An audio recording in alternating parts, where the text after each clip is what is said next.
অবকাঠামো, শিক্ষা, স্বাস্থ্য ও সামাজিক সুরক্ষা সহ প্রতিটি খাতে ফ্যাসিবাদী সরকারের রেখে যাওয়া সংকট উত্তরণে সরকার নিরলসভাবে কাজ করছে বলে জানিয়েছেন প্রধানমন্ত্রীর উপদেষ্টা রুহুল কবির রিজভী আহমেদ।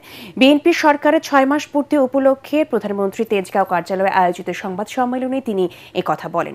এ সময় তথ্যমন্ত্রী জহির উদ্দিন স্বপন বলেন, সরকারকে উন্নয়ন কর্মসূচি বাস্তবায়নের চেয়ে বেশি সময় দিতে হচ্ছে অতীতের নীতি নির্ধারকদের রেখে যাওয়া ধ্বংসস্তূপ মেরামতে।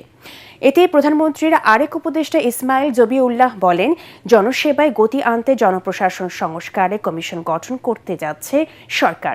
স্বাক্ষরিত জুলাই সনদ যথাযথ বাস্তবায়নের কথা জানিয়েছেন প্রধানমন্ত্রীর উপদেষ্টা নজরুল ইসলাম খান।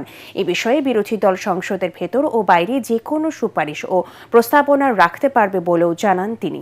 বিভিন্ন সংকটে সৃষ্ট জনদুর্ভোগের জন্য দুঃখ প্রকাশ করেন নজরুল ইসলাম খান। প্রাকৃতিক দুর্যোগ এবং আন্তর্জাতিক বিভিন্ন ঘটনা প্রবাহ আমাদের যে স্মুথ যে উন্নয়নের যে গতি সেখানে তো অনেকটা বাধা হয়েছে। স্বাভাবিক যে আমদানি এবং বিতরণের যে ব্যবস্থা ছিল, এটা আমেরিকা, ইসরায়েল এবং ইরানের যুদ্ধের কারণে এটা ডিসরাপ্টেড হয়েছে। যত দ্রুত সম্ভব এই সংকট সমাধানের ব্যবস্থা করা যাবে। কষ্ট হচ্ছে, আমরা সেই জন্য দুঃখিত।